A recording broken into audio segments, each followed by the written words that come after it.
할렐루야. 네, 오늘도 역사하시고 함께 하실 우리 주님 기대하고 믿습니다. 사도행전 강의 설교 오늘 두 번째, 당신은 12번째 제자입니다. 이 말씀을 통해서 함께 은혜 있기를 원합니다. 여러분, 우리 하나님은 모든 역사를 움직이시고 주관하시는 분입니다. 우리 모두는 그 하나님의 통치 아래 있습니다. 여러분, 이 사도행전을 통해서 하나님의 그 통치의 큰 그림을 우리가 보게 됩니다. 하나님이 이 세상을 주도해 나가실 때 일정한 방향과 목적을 가지고 이 세상을 다스리고 있습니다.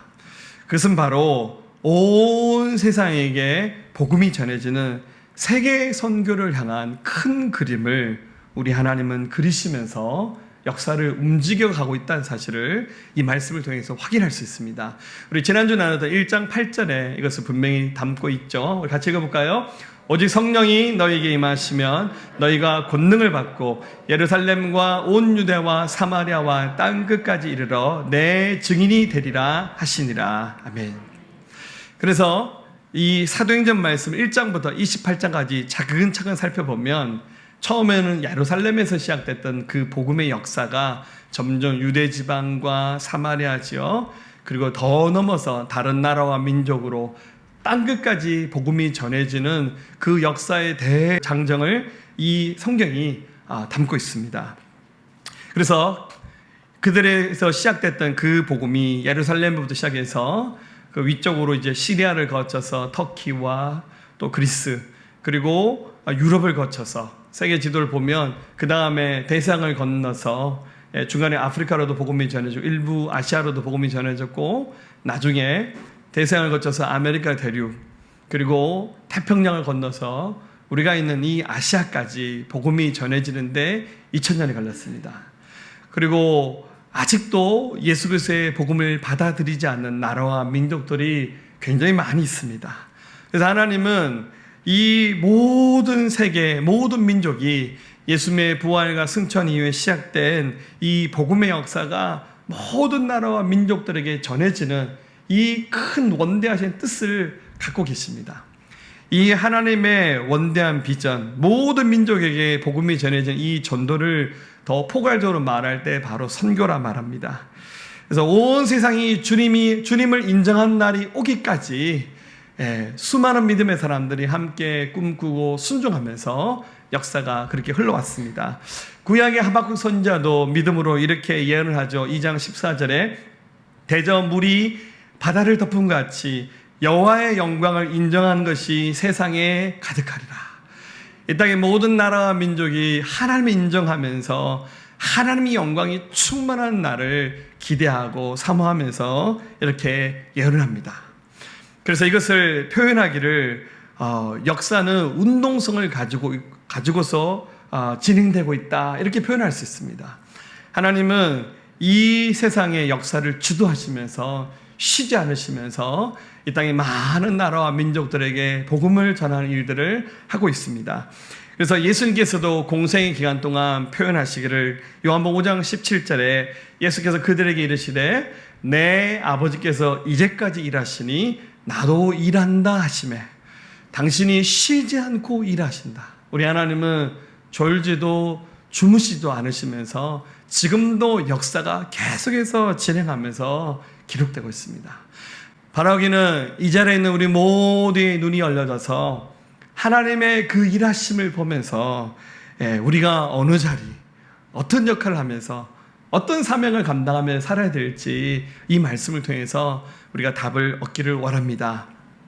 자, 하나님께서 이제 이 사도행전이라는 성경을 펼치시면서 세계 선교의 원대한 큰 그림을 하나님께서 펼치시면서 이 사명을 감당할 수 있는 구심체가 필요했습니다. 그래서 하나님께서 새로운 시대를 여셨는데 그것은 바로 교회 시대입니다. 이 사도행전 1장과 2장은 교회가 어떻게 탄생하고 있는지 교회 시대의 서막에 대해서 이야기하고 있습니다. 자, 교회를 다르게 표현하면 교회는 위대한 하나님의 발명품입니다. 예수님께서 공생의 기간 동안 교회가 생겨날 것이다 라는 예언의 말씀을 주셨어요. 이 말은 예수님의 제자들 기준으로 그전 시대 사람들은 아무도 교회를 본 적이 없습니다. 교회를 경험한 적도 없고 교회가 어떻게 생겼고 과연 교회가 어떤 역할을 하는지 경험한 사람이 아무도 없어요. 단지 유대인들의 종교 모임 장소였던 회당 혹은 구약시대 때 있었던 그 솔로몬 성전을 일부 경험한 것이 전부였어요. 예수님 말씀하십니다. 마태복음 16장 18절에 또 내가 내게 이르노니 너는 베드로라. 내가 이 반석 위에 내 교회를 세우리니 음부의 권세가 이기지 못하리라. 내가 천국 열쇠를 내게 주리니 네가 땅에서 무엇이든지 매면 하늘에서도 맬 것이요 네가 땅에서 무엇이든지 풀면 하늘에서도 풀리리라 하시고, 굉장히 의미심장한 얘기를 하셨는데 교회의 탄생에 대한 얘기를 하셨어요. 그런데 문제는 아무도 이 교회를 본 적이 없어요. 교회가 어떻게 생겼는지, 과연 교회가 어떻게 탄생한지 감을 잡을 수가 없었어요.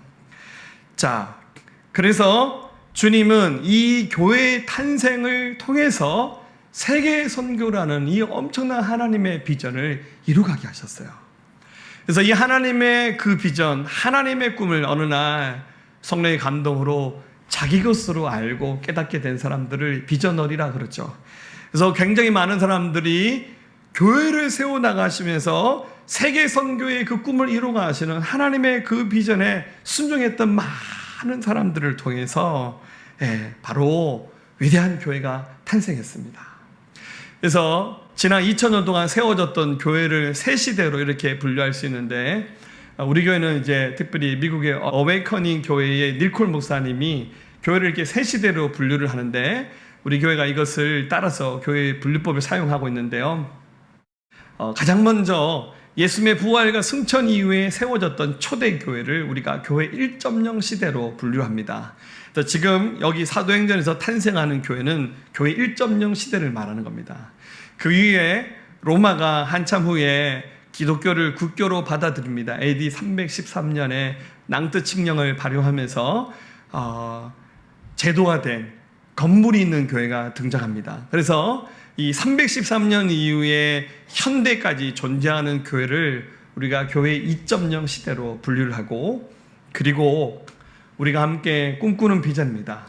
예수님이 오시기 전까지 새롭게 회복될 건강하고 유기적인 살아있는 교회를 우리가 교회 3.0으로 명명해서 이렇게 분류합니다. 여러분, 우리가 예배 시간마다 교회 사명선언문을 이렇게 함께 믿음의 고백을 올려드리죠. 여기 3.0 새생명교회란 말이 들어가 있잖아요. 이것은 우리가 3.0 새로운 교회를 지향한다는 비전을 여기 담아서 함께 믿음의 고백을 올려드리고 있습니다. 자, 그렇다면 지금 이 사도행전에는 초대교회, 교회 1.0 시대가 어떻게 시작됐는지 그 이야기가 여기 고스란히 담겨져 있습니다. 자, 하나님께서 당신의 위대한 발명품으로 어떤 점에 창세전에 이미 하나님의 품 안에 있었던 그 교회가 어떻게 태동했는가 살펴보면 여기서 우리가 두 가지를 함께 나눌 수 있습니다. 첫 번째는 하나님은 기도하는 사람을 통해서 1.0 교회를 세우셨다는 거예요. 마찬가지로 우리가 꿈꾸는 3.0 교회도 기도하는 사람을 통해서 완성될 수 있다는 사실을 우리가 확인할 수 있습니다. 자, 여러분들, 기독교 역사를 이렇게 쭉 살펴보면 모든 역사에는 공통점이 있습니다. 어느 날 역사가 갑자기 쓰여진 것이 아니라 역사의 시작에는 항상 기도가 있었어요. 하나님이 그 누군가의 마음을 감동시키면서 이미 충분히 기도를 준비하게 하셨어요. 예레미야도 그렇게 말하잖아요. 예레미야 33장 3절에 너는 내게 부르짖으라. 내가 내게 응답하겠고 네가 알지 못하는 크고 은밀한 일을 내게 보이라. 주님이 어떤 큰 일을 행하실 때 먼저 누군가의 마음에 기도하라는 감동을 주시는 거예요. 여러분, 기도를 다르게 표현하며 기도는 굉장히 영적으로 집중하는 시간입니다. 우리가 기도를 좀 이거 주세요, 저거 주세요, 그죠? 우리 처녀들은 남자를 내려주세요. 할렐루야. 또 돈이 필요한 사람 주여 돈을 주셔서. 자, 우리가 기도를 뭔가를 간구하는 의미로 많이 생각하는데 사실은 기도는 듣는 의미도 굉장히 큽니다. 많이 구하고 난 다음 주께서 하시는 말씀을 듣는 거예요. 기도를 통해서 주의 마음을 찾는 겁니다. 기도하는 사람들은 주님의 비전을 보게 되고 주님의 영광에 집중하게 되는 거예요. 그래서 이 초대교회가 탄생하는 이 장면을 보면 예수님이 승천하셨어요. 그러고 난 다음에 그 예수님의 부활을 경험했던 사람들 적어도 한 120명, 그리고 예수님의 모친이었던 마리아, 그리고 예수님의 친동생들, 이 사람들이 함께 모여서 기도회를 갖기 시작합니다. 14절에 여자들과 예수의 어머니 마리아와 예수의 아우들과 더불어 마음을 같이하여 오로지 기도에 힘쓰더라. 이들이 했던 것은 기도에 힘쓰는 것이었어요. 그들이 모였던 장소는 마가 요한의 다락방입니다. 저도 예전에 한번 성지순례 가서 마가 요한의 다락방을 본 적이 있는데요. 그 1층은 다윗의 가묘가 있고 그 2층이 마가 요한의 다락방입니다. 좀 넓은 집입니다. 마가 요한의 그 집이 그때 당시에 꽤 괜찮게 잘 살았던 집이었어요. 근데 거기에 한 120명이 모여서 예배 드리고 기도하려면 서로 어깨가 부딪히면서 땀 흘려가면서 기도했을 겁니다. 그들이 마음을 모아서 기도하는데 여기 특이한 것은 예수님의 아우들이 등장하죠. 여러분, 예수님의 친동생들도 있었거든요. 예수님의 친동생들이 예수님의 공생의 기간 동안 예수님을 안 믿었어요. 왜냐하면 자신들의 가정의 형님으로 오셨던 예수님이 메시아라는 사실은 잘 몰랐었어요. 그래서 예수님의 친동생들이 예수님을 많이 배척하기도 했는데 예수님의 죽음을 보고 예수님의 부활을 경험하고 난 다음 그들이 가지고 있는 모든 상식을 뛰어넘는 역사를 보면서 예수님이 하나님의 아들이셨구나. 그래서 여기 보니까 예수님의 친동생들이 쪼르륵 앉아서 유다라든지 야고보라는 사람들, 이런 사람들 다 쭈르륵 앉아서 또 이제 생김새는 예수님과 비슷하게 생겼어요. 이렇게. 실제로 야고보 같은 경우 예수님과 굉장히 닮았다고 하는 기록도 있죠. 이들이 함께 모여서 그들이 할 수 있는 것은 기도밖에 없었어요. 주님 승천하시고 부활의 증인들만 남았는데 우리가 뭘 해야 될까? 분명히 주님께서 교회를 세운다고 하셨는데 교회를 본 적이 없어요. 교회를 해본 적이 없어요. 어떻게 하면 교회가 탄생할 수 있고, 그리고 땅끝까지 이르러 복음 전하는데 우리가 외국어도 못하고 갈 줄도 모르고 방법도 없고 돈도 없는데 우리가 어떻게 그 일을 감당합니까? 그냥 무조건 기도만 시작했어요. 그랬더니 하나님께서 이들의 기도를 통해서 초대교회가 탄생하는 비밀의 통로가 되게 하셨어요. 우리 역사는 항상 기도하는 사람을 통해서 완성됩니다. 기도하는 사람에게 하나님은 나타나셔요. 그래서 심지어 주님이 큰 일을 행하실 때마다 미리 선지자들에게, 하나님의 종들에게 미리 그것을 알려주셔요. 아모스는 그렇게 예언하잖아요. 3장 7절에 주 여호와께서 자기 비밀을 그종 선지자들에게 보이지 아니하시고는 결코 행하심이 없으시라. 주님이 미리 말씀하셨어요. 그래서 그들이 모여서 기도하는 그 자리가 바로 초대교회, 예루살렘 교회에서 일본 교회니까 예루살렘 제일교회, 할렐루야. 그래서 참 좋은 교회 이름은 제일교회인 것 같아요. 퍼스트 처치 얼마나 좋습니까? 우리 동네에 제일교회가 너무 많아가지고 할렐루야. 이게 세계에서 부흥이 일어났던 그 역사들 이렇게 살펴보면 사실 공통점이 있습니다. 시대마다 일어났던 그 부흥은 절대로 그냥 일어나지 않았어요. 부흥이 일어날 때마다 하나님께서 한 개인과 한 공동체의 마음을 감동하면서 먼저 기도하게 하셨어요. 특별히 한번 20세기 영국의 북쪽의 웨일즈 지방에 일어났던 부흥운동을 찾아보면 역시 이 공동점을 확인할 수 있어요.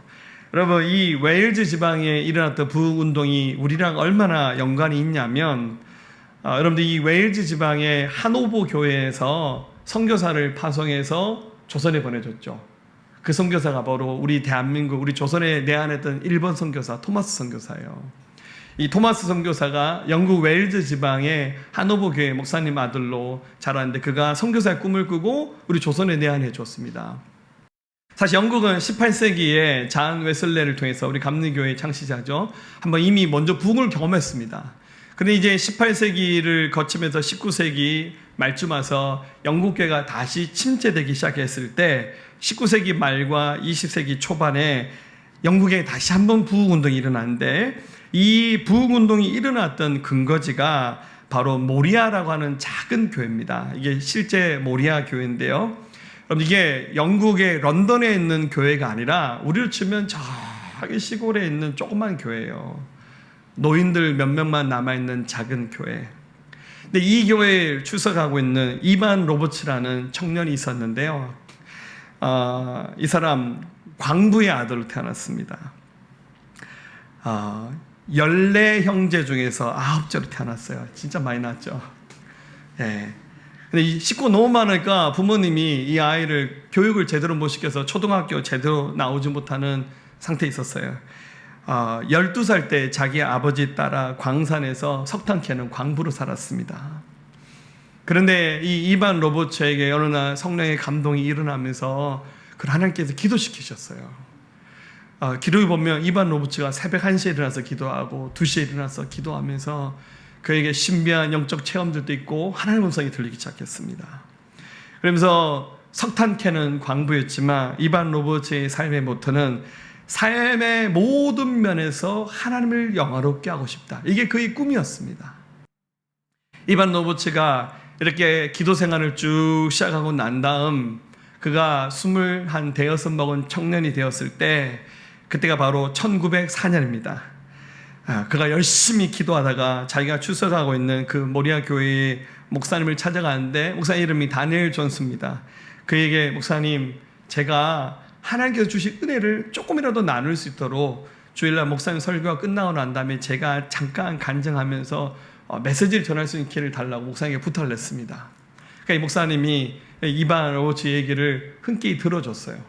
그래서 목사님의 설교가 끝나고 난 다음에 이반 로버츠가 나와서 메시지를 전합니다. 그 자리에 몇 명 있었냐면요, 좀 많이 모였어요. 17명. 할렐루야. 네. 굉장히 소수의 사람들이 모여 있었습니다. 그날 설교의 제목은 나를 주께 굴복시키소서. 이반 로버츠가 피를 토하면서 자신이 받았던 은혜들을 쏟아내면서 간증하면서 사람들에게 메시지를 전했는데요. 그날 그 자리에서 놀라운 일이 났습니다. 그 자리에 모였던 소수의 사람들이 회개하면서 주님께 집중하기 시작했어요. 그리고 이 소문이 금방 퍼져나가면서 그 웨일즈 지방에서요, 한 달 만에 30일 만에 37,000명이 회개하면서 예수께 돌아왔어요. 이게 20세기 초반에 있었던 사건입니다. 그리고 5개월 만에 웨일즈 지방에서 10만 명이 회개하고 예수님께 돌아왔고, 그리고 이 소문이 퍼져나가면서 영국 전역에 20세기 초반입니다. 하나님 앞에 회심하고 돌아왔던 사람이 200만 명이었습니다. 이게 얼마나 엄청난 사건이냐면 그때 당시 기록에 보면 술집이 문 닫고 당구장도 문 닫고 형무소에 있는 죄수들도 전도를 받고, 심지어 재판하다가 재판장이 죄수를 앉혀고 재판하다가 우리가 하지 말고 다 회개합시다. 그래서 배심원과 재판장이 그 죄인을 붙잡고 기도하면서 그 자리에서 그 죄수가 예수님을 영접하고 회개하면서 그러면서 재판이 끝났다는 이런 기록이 있을 만큼 어마어마한 역사가 일어났는데, 여기 여러분 끝나지 않았어요. 1904년에 웨일즈 지방의 그 부흥이 여러분들 태평양을 건너서 1906년인가요? 미국의 아주사에서 부흥이 일어났고, 그리고 그 대서양과 태평양을 건너서 1907년 평양 장대연교에서 부흥이 일어났는데, 이 장대연교에서 일어났던 그 부흥운동이 우리나라의 역사를 바꿔놓는 시금석이 되었습니다. 그럼 그 첫 시작은 어디입니까? 목회자도 아니었던 이반 로버츠라는 광부 출신의 젊은 청년, 그것도 여러분들 런던 그 수도에 있는 큰 교회도 아닌 저 시골에 있는 작은 교회에서 시작됐던 그 기도 모임이 역사를 바꿔놨다는 거예요. 사랑하는 여러분들, 모든 역사의 시작은 한 사람을 통해서 시작됐고, 하나님이 찾으시는 그 한 사람은 기도하는 사람이에요. 기도하는 사람에게 하나님께서 당신의 위대한 비전을 보여주시고, 또 마땅히 그 비전에 자기 인생을 걸고 모든 걸 걸고 순종한 사람을 통해서 역사가 그렇게 기록되었다는 거예요. 여러분, 기도 없이, 성령의 순종함 없이 역사가 이루어진 것은, 죄송하지만 그것은 거짓말입니다.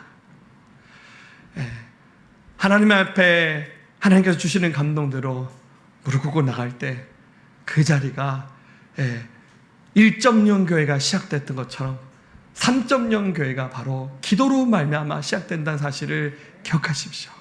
여러분, 기도의 자리 나오십시오. 뭐 바빠요, 피곤해요, 할 수 없어요. 여러분, 이 핑계 저 핑계 다 되면 우리 평생 할 수 없어요. 언제 가능하냐면 이제 완전히 소망이 끊겨서 여러분들 날마다 났을 때만 시간이 많아요. 좀 과격하게 표현하면 그래요. 지금 하셔야 돼요. 지금 하셔야 됩니다. 할렐루야. 우리 지난주에 우리 보혜 예비 아빠 우리 황성교사 오셨잖아요. 밥 먹으면서 그런 얘기 하시대요. 부산에 가면 어느 교회 목사님 교회가 굉장히 부흥하는데 그 목사님이 선포하기를 하루에 6시간씩 기도하기로 작정하셨대요. 매일 하루에 6시간씩 기도한대요. 할렐루야. 아침에 3시간, 낮에 2시간, 하루에 2시간씩 셋대 기도 운동을 하신대요. 뭐 그분의 표현에 의하면 뭐 1시간, 2시간 기도하면 겨우 내 믿음 지킬 수 있고, 뭐 3시간 기도하면 가정 지키고, 4시간 기도하면 뭐 교회를 변화시킬 수 있고, 5시간, 6시간 기도해야 민족을 지킬 수 있다고. 할렐루야. 야, 꼭 그렇게 하라는 뜻은 아닙니다, 여러분들. 하셔도 제가 안 말릴게요. 할렐루야. 기도하는 곳에 기적이 나타납니다. 할렐루야. 두 번째입니다. 1.0 교회는 준비된 사람을 통해서 완성이 되었습니다. 우리 하나님은 사람 찾고 계세요. 준비된 사람은 알고 보면 남다른 열정으로 자기 자신을 가꾸고 노력하고 준비하는 사람. 하나님은 이런 사람을 통해서 당신의 일을 완성해 가셨어요. 자, 예수님의 제자가 12명인데 한 자리에 빈자리가 생겼어요. 여러분 아시다시피 가룟 유다가 예수님을 배반하고 난 다음 안타깝게도 스스로 목숨을 끊음으로 그 빈자리가 생겼습니다. 17절, 18절, 19절 그가 안타깝게 자기 생을 끊는 이런 장면이 여기 나옵니다. 자, 그래서 예수님께서도 공생의 기간 동안 유다에 대해서 말하기를 너는 차라리 태어나지 않았더라면 더 좋았겠다라고 한탄하시는 장면도 나오죠. 자, 이렇게 12번째 제자가 이제 비어 있어요. 근데 주님은 그 빈자리를 꼭 채우라는 감동을 주시면서 12번째 제자의 자리를 채우시는 섭리를 여기서 만드십니다. 그럼 한번 생각해 보세요. 교회에 담임 목사님 12명이에요. 할렐루야. 굉장히 힘든 거예요. 시어머니가 12명이에요. 할렐루야. 가슴이 확 와닿죠? 네. 근데 이제 12번째 사도의 빈자리 생겼으니까 지금 사도가 11명이 남았어요. 제 생각에는 이 11명의 사도로도 이 예루살렘 교회를 충분히 이끌어갈 수 있습니다. 부족하지 않아요. 그런데 주님께서 사도 베드로의 마음에 감동을 주시면서 20절에 베드로가 시편 말씀 인용해서 말하기를 시편에 기록하였을 때 그의 거처를 황폐하게 하시며 거기 거하는 자가 없게 하소서 하였고 또 올렸으되 그의 직분을 타인이 취하게 하소서 하였더라.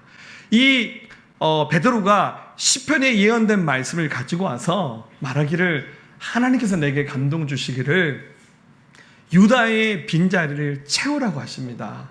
우리 12번째 제자를 채우면서 교회를 세워나갑시다 라고 이렇게 선포를 하는 거예요.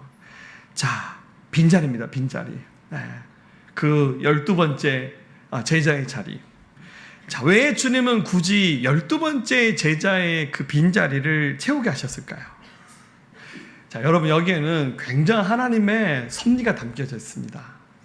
여러분, 자, 성경을 연구할 때 성경에는 굉장한 수와 관계된 상징들이 많이 나옵니다.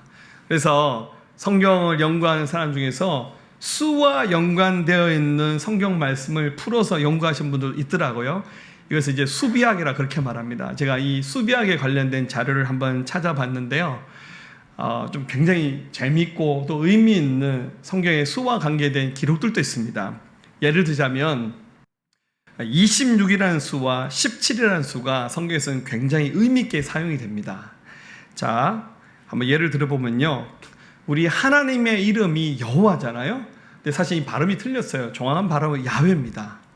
자, 이 구약 성경이 기록된 언어는 히브리어인데 히브리어도 알파벳이 있어요. 영어는 A, B, C, D 나가듯이 히브리어의 알파벳은 알렙, 벳, 김메, 달렛, 해 이렇게 나가거든요. 그래서 이 알파벳에다가 숫자를 붙입니다. 알렙은 1, 이렇게 1, 2, 3, 4. 알파벳이 22개거든요. 처음에 1, 2, 3, 4 나가 나중에 숫자가 좀 커집니다. 20, 30 뭐 이렇게 나가는 거예요. 그리고 그냥 알파벳에서 그냥 1부터 22까지도 달 수도 있어요. 자, 그래서 여호와라고 기록되어 있는 야훼라는 히브리어 단어를 두 가지 방법으로 숫자에 배열을 하면, 첫 번째 방식으로 하면 숫자 합이 26이에요. 그리고 그냥 순서대로 매겨놓은 것을 합치면 17이 나옵니다. 그래서 하나님의 이름에는 26이라는 수와 17이라는 수가 들어가 있어요. 그리고 하나님의 영광, 이 단어는 하나님께만 사용할 수 있는 카보드라는 단어가 있는데, 이 단어도 두 가지 방법으로 배열하면 27과 17이라는 숫자가 같이 들어가 있어요. 자, 그런데 창세기에 등장하는 많은 사건들이 26과 17과 연관되어서 사건들이 굉장히 많이 펼쳐집니다. 예를 들어 노아 홍수가 일어난 달이 17일 날에 홍수가 시작돼서 나중에 17일에 홍수가 끝이 납니다. 하나님의 영광이 이 홍수 가운데 있었다는 의미로 사용됐다는 것이죠. 그 다음 창세기에 4명의 족장이 나오는데 아브라함, 이삭, 야곱, 요셉이 나오는데요. 이제 아브라함 빼고 이삭, 야곱, 요셉, 이 사람들의 나이를 그 이름을 먼저 그 배열을 해보면, 아까 말씀드린 방법대로 숫자를 뽑아보면 이제 숫자가 좀 큽니다. 이것을 이렇게 나눠보면 이들의 이름은 놀랍게도 26배수로 이루어졌어요. 자, 우연이라 말하기는 굉장히 좀 신비함이 있죠. 더 재밌는 것은 이들이 살았던 나이, 이삭은 180세까지 살았고 야곱은 147세, 요셉은 110세까지 살았어요. 그러니까 한 살도 더하거나 뻗대면 안 됩니다. 이들의 나이를 가지고 또 수의 배를 나눠보면 7, 5, 3으로 줄어드는 숫자에다가 하나씩 늘어나는 5, 6, 7 어렵죠. 이걸 제곱을 곱한 수를 곱해서 계산하면 이들의 나이는 17이라는 숫자가 나옵니다. 그러니까 한 살이라도 더 사거나 덜 살았으면 이 숫자의 배열이 안 나옵니다. 이 말은 이들이 하나님의 영광을 위해서 살았다 뜻입니다. 물론 이제 수비학을 별로 신봉하지 않은 사람들은 그거 뭐 그렇게 풀기 시작하면 끝도 없다, 이렇게 말할 수도 있죠. 예수님이 6월절 날이 14일 날에 죽으셨고 3일 뒤에 17일 날 부활하셨습니다. 이렇게 숫자를 찾아볼 수 있고, 하나만 더 얘기하면 성경에 153이라는 숫자가 많이 나오죠. 베드로가 물고기를 잡았는데 153마리를 잡았어요. 그래서 우리가 어떤 분은 모나미 볼펜에 153이라는 숫자가 적혀 있죠. 그래서 모나미 볼펜 회사 사장님이 153을 적고 난 다음에 볼펜이 잘 팔렸다고, 할렐루야, 이런 얘기를 하긴 하는데 그건 잘 모르겠습니다. 제가 이 153은 1부터 17의 합이 153입니다. 그런데 6월절이라는 단어도 알파벳 수를 가지고 계산하면 153, 신실한 사람도 153, 나는 여호와 너의 하나님이다 라는 이 히브리어도 153, 하나님의 자녀들도 153이라는 숫자로 이렇게 배열됐다는 거예요. 너무너무 신비하죠. 자, 그런데 이런 수비학 안 믿어도 상관없어요. 저도 이 수비학을 확실히 믿지는 않아요. 다만 의미 있는 배열이라는 것은 좀 우리가 관심을 가지고 볼만합니다. 그런데 10이라는 숫자는 굉장히 의미 있게 사용이 됐습니다. 성경에서 말하는 12는 완전수예요. 완전수. 그래서 야곱이 아들을 낳았는데요, 12아들을 낳습니다. 이 12아들이 12지파가 됩니다. 지파를 13개 세워도 되고 15개 세워도 되는데 하나님이 굳이 12지파를 세우셨어요. 12장로가 있습니다. 제자를 세울 때 12제자를 세웠어요. 천국의 문이 12개입니다. 12진주문. 천국의 생명나무의 과일이 12가지가 열립니다. 하나님이 생각하시는 10이라는 수는 완전수예요.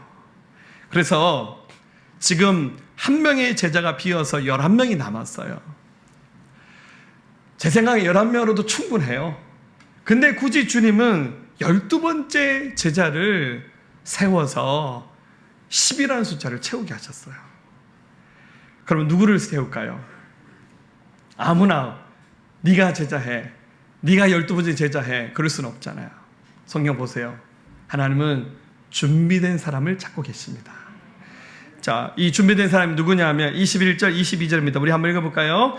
이러므로 요한의 침례로부터 우리 가운데서 올려져 가신 날까지 주 예수께서 우리 가운데 출입하실 때 항상 우리와 함께 다니던 사람 중에 하나를 세워 우리와 더불어 예수께서 부활하심을 증언할 사람이 되게 하여야 하리라 하거늘. 무슨 말인가요? 12번째 제자를 세울 때 어제 감 믿은 사람을 세우는 것이 아니라 예수님의 공생의 초반에 침례자 요한이 예수님께 침례를 줬잖아요. 그 요한의 침례 때부터 예수님의 공생애를 함께 보고 예수님의 십자가의 죽음과 부활과 승천까지 이 모든 것을 경험했던, 이전에 12제자는 아니었지만 거의 12제자급에 해당할 만큼 처음부터 함께 했던 제자 중에 한 사람을 12번째 제자로 세우라, 그 말입니다. 이 말은 그저 오래된 사람을 골라서 세우란 말이 아니라 항상 준비되어 있는 사람, 영적 실력을 갖추고 준비된 사람을 하나님께서는 준비하셨다는 거예요. 그래서 이 베드로와 이 120명의 부활의 증인들이 모여서 주님의 뜻대로 제자를 세우는 일을 하는데, 이제 23절에서 25절 말씀을 보면 후보자가 2명이었는데 한 사람은 요셉이었고 한 사람은 마띠아였는데, 어떻게 합니까? 선거를 할 수는 없잖아요. 그래서 당신의 유대인의 그 관습을 따라서 제비뽑기를 합니다. 그들 모여서 기도합니다. 주님, 12번째 사도는 누가 될지 우리에게 알게 해주십시오. 기도를 하고 난 다음 제비뽑기를 했는데 12번째 제자로 선택된 사람이 바로 마띠아라는 사람이었습니다. 자, 26절, 제비 뽑아 마띠아를 얻으니 그가 11사도의 수에 들어가니라. 아멘. 자, 그래서 12번째 제자가 된 사람이 바로 마띠아라는 사람이 12번째 제자가 되면서 10이라고 하는 완전수에 감춰져 있는 하나님의 섭리를 이뤘습니다. 자, 그렇다면 이 12번째 제자의 의미는 뭘까요? 바로 12번째 제자의 의미는 우리 모두가 이 12번째 제자의 자리에 설 수 있다는 것을 의미하는 거예요. 물론 지금 이 자리에서 마띠아라는 사람이 12번째 제자의 자리에 보궐로 들어가서 그 자리를 채웠지만, 사실 이 말씀 속에 담겨있는 의미는 예수 믿는 우리가 기도하는 사람, 준비된 하나님의 사람이 되어서 주님이 찾으시는 그 12번째 제자가 되어야 된다, 바로 그 의미예요. 어떤 분은 오늘 설교 제목 보면서 주님 이거 13번째 제자 이거 아닙니까? 이렇게 물어본 분이 있더라고요. 12번째 제자의 자리를 쓴 이유가 바로 여기 있습니다. 이 12번째 제자의 자리는 바로 저와 여러분의 자리입니다. 사랑하는 여러분들, 우리 너무 좋은 시대에 살고 있잖아요. 너무 좋은 시대에 살고 있어요. 이렇게 경제적으로 풍요롭고 풍성한 시대에 우리 조상들은 살아보지 못했어요. 지식과 정보와 어마어마한 넘쳐나는 축복의 시대에 우리 살고 있습니다. 그러나 너무나도 많은 사람들이 자기의 길을 알지 못하고 방황하면서 살고 있어요. 과연 우리가 무엇을 위해서 살고 있는지 우리 자신을 한번 돌아봤으면 좋겠어요. 분명히 역사를 주관하신 하나님은 계속 역사의 운동성을 가지고 일하고 계셔요. 우리가 열심히 따라가든 따라가지 않든 하나님은 쉬지 않고 달려가고 계셔요. 그런데 그 하나님의 일하심 앞에 정말 눈이 가려져서 보지 못하고 그저 눈앞에 있는 자기 것만 생각하고 자기 문제, 또 자기가 갖고 싶은 거, 자기가 누리고 싶은 거, 거기에만 인생의 초점이 다 모아져 산다면 여러분, 주님 빠르게 지나가고 계세요. 교회도 마찬가지입니다. 교회가 하나님의 일하심에 초점을 맞춰서 순종하는 교회로 나가야 됩니다. 교회도 자칫 방향 설정을 잘못하면 굉장히 세상의 것, 땅의 것들에게 초점 맞추면서 하나님의 뜻을 놓치면서 갈 수도 있어요. 지금 이 사도행전은 1.0 교회가 어떻게 탄생했는지 그 장면을 보여주고 있고, 또 우리가 꿈꾸는 새롭게 세워질 3.0 교회 역시 우리가 우리의 자리를 찾을 때 이 모든 것이 가능합니다. 제가 오랜만에 시 한 편 낭송하겠습니다. 네, 제가 옛날 또 국문과 출신 아닙니까? 할렐루야. 오래된 시인데요, 윤동주 시인님이 쓰신 하늘과 바람과 별과 시에 나오는 자아상입니다. 1939년 9월에 이 시가 지어졌는데, 예전에 우리가 중국 단기 선교를 가서 연길 근처에 가면 윤동주 우리 선생님의 생가가 있거든요. 혹시 그때 그 윤동주 생가를 보신 분도 계실 겁니다. 네, 저는 이 윤동주 생가에 가서 이 자아상 시를 떠올리면서 묵상했던 기억을 한번 가져봅니다. 한번 읽어보겠습니다. 산모퉁이를 돌아 논과 외땅 우물을 홀로 찾아가선 가만히 들여다봅니다. 우물 속에 달이 밝고 구름이 흐르고 하늘이 펼치고 파란 바람이 불고 가을이 있습니다. 그리고 한 사나이가 있습니다. 어쩐지 그 사나이가 미워져 돌아갑니다. 돌아가다 생각하니 그 사나이가 가엾어집니다. 도루가 들여다보니 사나이는 그대로 있습니다. 다시 그 사나이가 미워져 돌아갑니다. 돌아가다 생각하니 그 사나이가 그리워집니다. 우물 속에는 달이 밝고 구름이 흐르고 하늘이 펼치고 파란 바람이 불고 가을이 있고 추억처럼 사나이가 있습니다. 아마 우리 윤동주 선생님은 나라를 잃어버린 아픔 시절을 살았잖아요. 일제시대 때. 나라가 없으니 한 개인의 삶의 꿈과 비전을 말한다는 것은 굉장히 어려웠던 시절이었을 겁니다. 그래서 잃어버렸던 민족의 자아상을 되새기고 자기가 가야 될 길을 되새기면서 아마 이런 시를 노래로 불렀던 것 같습니다. 사랑하는 여러분 자리 찾으셔야 돼요. 하나님은 일하고 계십니다. 하나님 지금도 세계 선교를 위해서 교를 세우시고 이것을 자기 비전으로 받아들였던 수많은 하나님의 사람들이 지금도 결단하고 헌신하여서 선교사가 되고 목회자가 되고 사역자가 돼서 일하고 계세요. 그러나 너무 많은 그리스도인들이 눈뜬 장님처럼 이 하나님의 일하심을 보지 못하고 주저앉아서 앞으로 나가지 못하는 거예요. 하나님 새롭게 세워나가실 위대한 교회, 기도하는 사람을 통해서 일하실 것이고 순종하는 준비하는 사람을 통해서 하나님 이 일을 완성해 나갈 겁니다. 1.0 교회가 그렇게 태동하였듯이 3.0 교회가 그렇게 세워져 나갈 겁니다. 우리 새생명 교회가 그런 교회가 되기 원합니다. 이 자리에는 저와 여러분들이 함께 순종하며 하나님께 나아가는 믿음의 사람으로 세워질 수 있기를 우리 주님의 이름으로 간절히 축원합니다. 우리 함께 고백하겠습니다.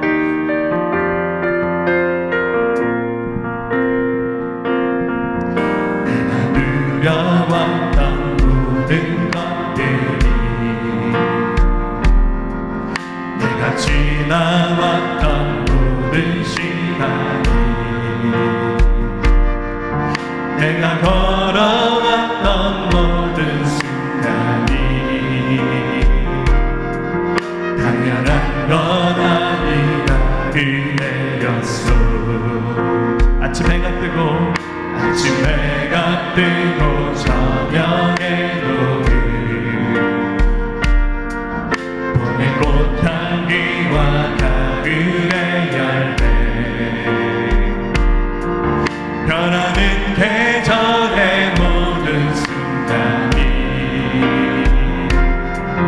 당연한 건 아니라 은혜였어. 모든 것이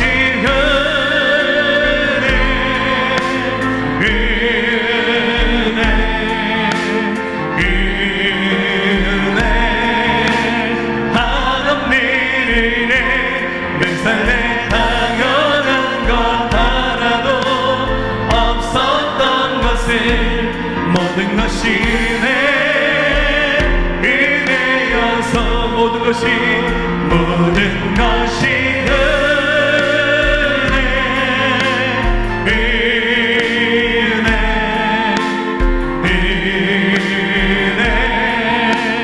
하나님의 은혜 내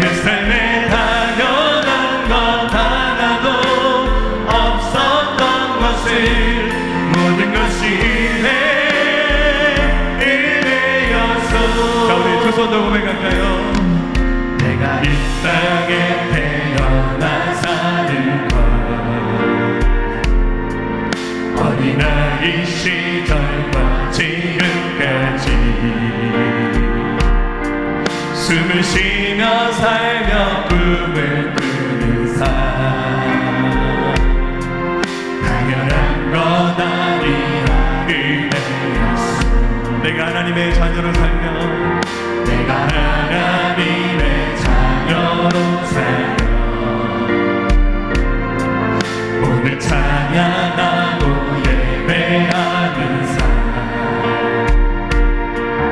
복음을 전할 수 있는 축복이 아멘 당연한 건 아니라 은혜였어 아멘 모든 것이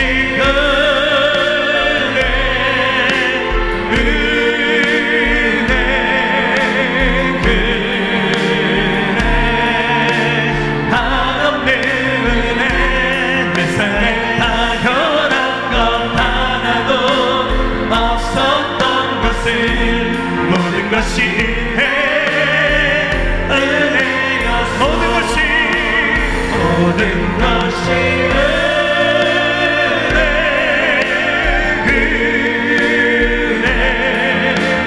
은혜 한없는 은혜 내 삶에 당연한 것 하나도 없었던 것을 모든 것이 은혜